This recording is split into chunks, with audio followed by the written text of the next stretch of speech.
ao Clube do Coral, eu sou a Bela Hati e hoje nós vamos falar sobre Wicked.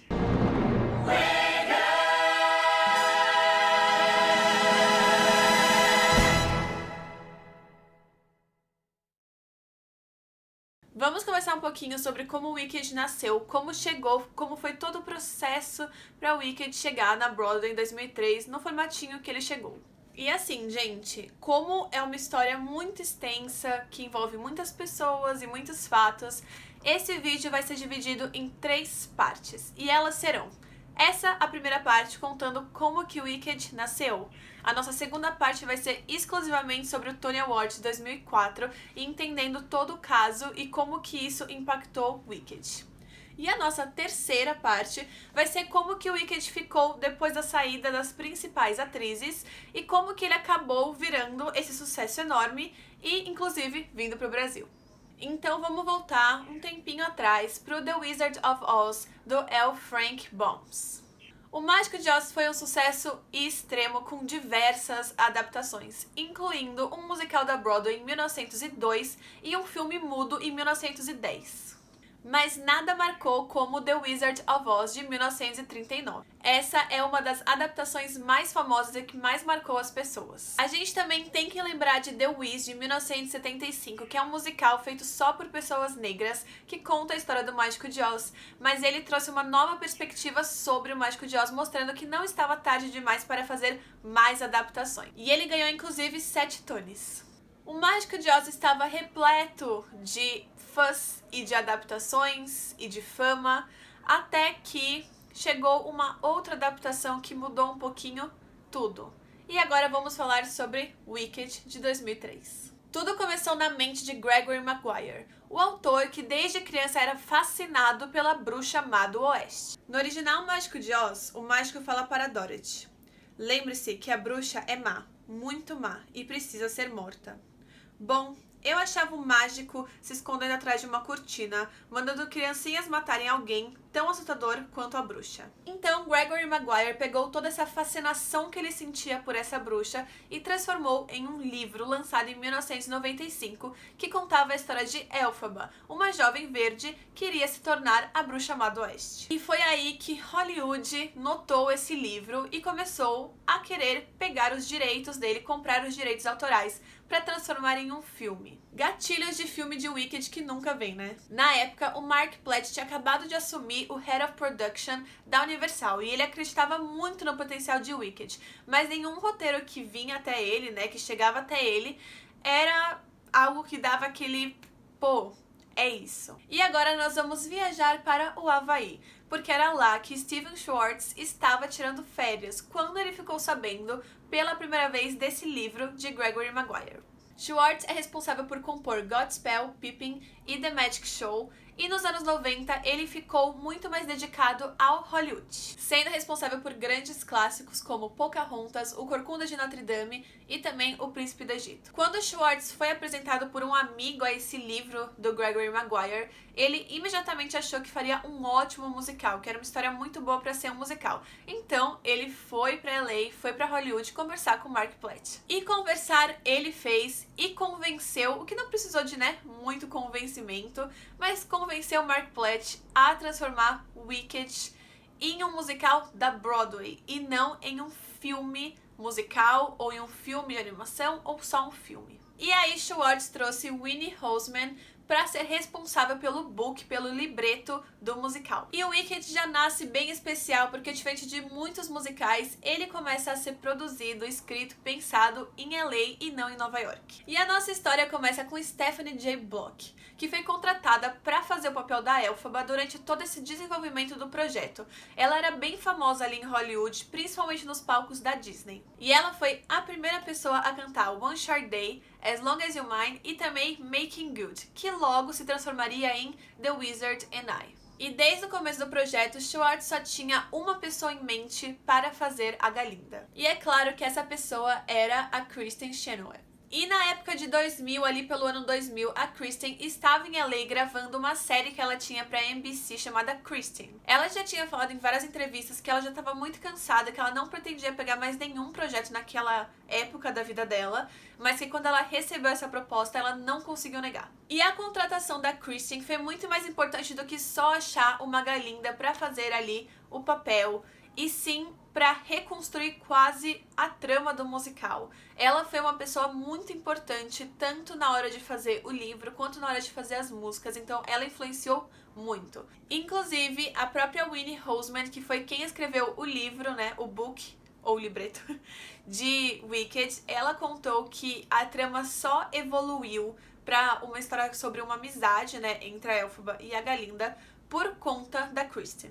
O nosso próximo integrante foi o David Stone, que foi contratado, né, que foi chamado para produzir junto com Mark Platt este musical. E David foi responsável por trazer Joe Mantello para dirigir Wicked. Quando o Joey chegou ali, ele se deparou com uma produção enorme e ele nunca tinha dirigido um musical daquele tamanho. Então, um dos primeiros pedidos dele foi que a atriz que estivesse fazendo a Elphaba fosse uma atriz da Broadway. E com isso, a Stephanie J. Block acabou se despedindo do musical com muita dor do coração, como ela mesma já relatou que a cabeça dela entendia o porquê, mas o coração dela não. Então, que ela sofreu muito neste processo de deixar o Wicked, saber que ela não ia se apresentar como Elphaba. E em setembro de 2021, nós tivemos a primeira pessoa a fazer uma audição para a Elphaba.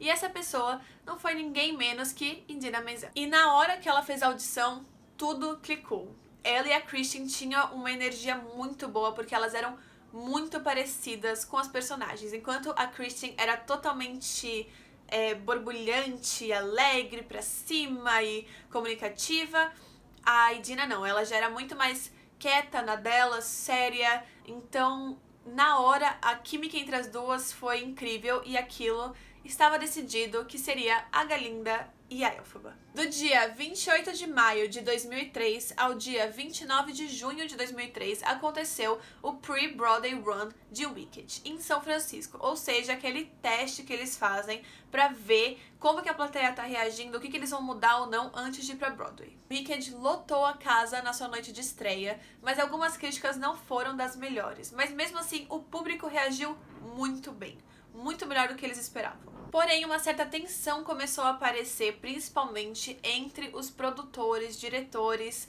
e musicistas de Wicked, porque o Schwartz e a Winnie achavam que muitas mudanças tinham que acontecer, enquanto o Joey Mantello, o David e o Mark Platt estavam com medo de certas mudanças acontecerem e eles perderem esse hit, porque eles já estavam vendo que o Wicked tinha muito potencial. Enquanto estava todo mundo ensaiando, Schwartz e Winnie decidiram parar tudo, parar toda a equipe criativa, para eles terem um tempo de reescrever o musical como eles queriam, tirando cenas, tirando coisas de personagem, mudando música. O Joey Mantello ficou muito bravo, mas muito bravo mesmo quando isso aconteceu, porque ele foi totalmente excluído da decisão de parar e das decisões também do que ia mudar e do que não ia mudar. E, inclusive, o Schwartz falou pro Mark Platt que ele tinha os direitos de levar o musical de São Francisco para Broadway do jeito que ele estava, mas que se ele fizesse isso, o Mark nunca mais o veria na vida.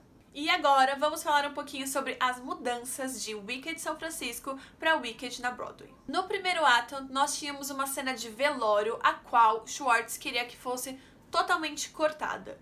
E Joey Mantello não era nada a favor disso por alguns motivos. O primeiro deles é que, se essa cena fosse cortada, diversos figurinos da Susan, que é quem fez os figurinos de Wicked, seriam desperdiçados.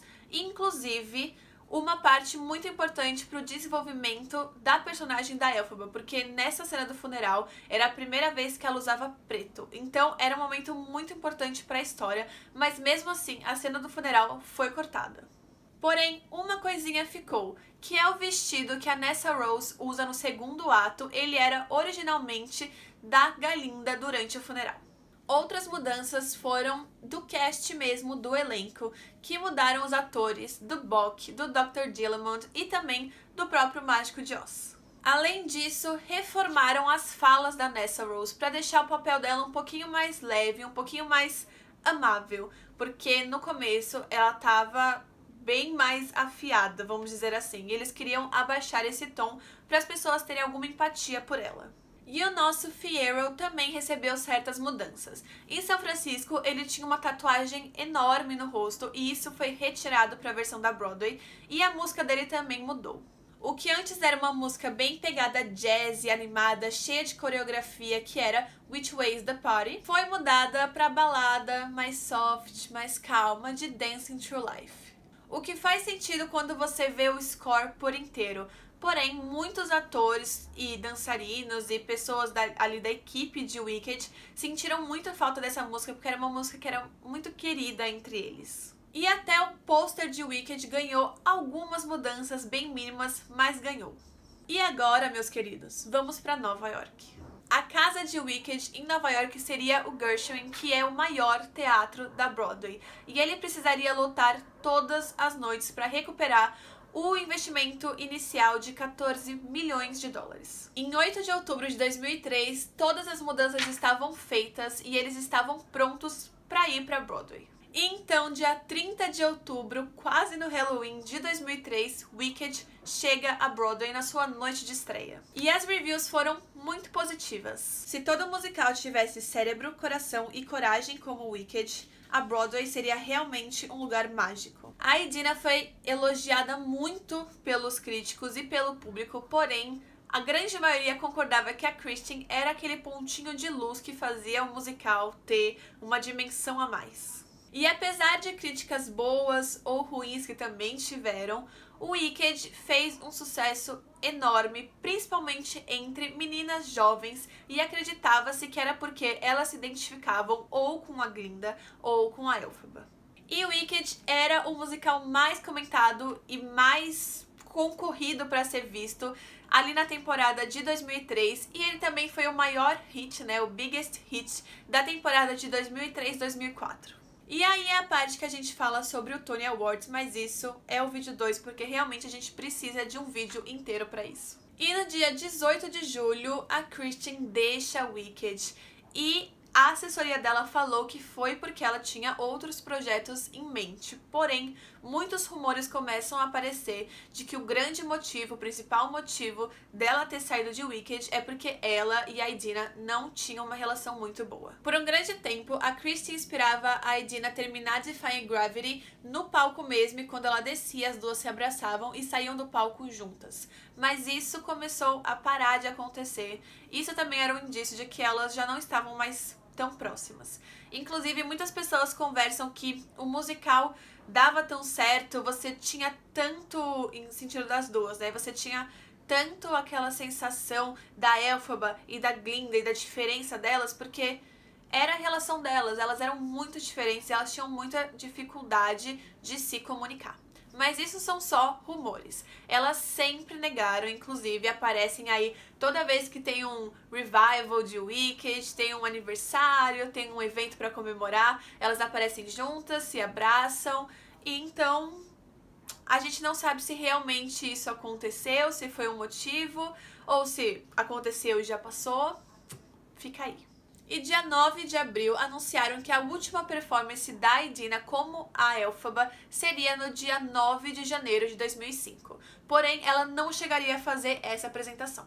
Isso porque na performance do dia 8 de janeiro de 2005, ou seja, uma noite antes da sua grande final ali, da sua grande despedida de Wicked, ela se machucou durante a performance. Na hora que a bruxa derrete, a gente tem um alçapão ali no palco. E essa plataforma, ela desce conforme a Idina, a Elphaba, vai descendo para se esconder e fingir que derreteu. Porém, ela já estava embaixo. Então, quando ela foi para essa plataforma, ela caiu e se machucou. Ela fraturou a costela de baixo, as últimas costelas, e ela não conseguiu fazer a última performance. E é lógico que ela tinha que fazer história na Broadway, se despedindo do público que comprou ingresso pra vê-la. Então, no último momento da peça, no último momento do musical de Wicked, na cena final, ela apareceu de moletomzinho vermelho pra se despedir, pra agradecer a todo o público pelo amor. Então ela estava lá, ela só não fez o show porque não tinha condições. E foi assim que o Wicked nasceu. E a gente fecha esse vídeo com a Idina se despedindo e a gente se despedindo também. A nossa parte 2 vai ser sobre o Tony Award de 2004 e todo esse absurdo que fizeram com o Wicked. E a nossa parte 3 vai ser sobre o que aconteceu a partir de agora, né? A partir do momento que as duas estrelas estavam fora de Wicked e todo mundo não sabia se ia conseguir continuar ou não. E como que o Wicked veio pro Brasil. Eu espero que você tenha gostado desse vídeo. Se você gostou, me deixa saber e a gente pode fazer a história de vários musicais, de como eles surgiram, como eles foram pra Broadway, como que eles chegaram ao Brasil, ou não, né? Vários não chegaram ainda. E como sempre, na descrição a gente tem links de ONGs e instituições muito importantes com pautas bem legais, então se você tiver um tempinho, fica à vontade pra dar uma olhada e eu te vejo no próximo vídeo. Tchau!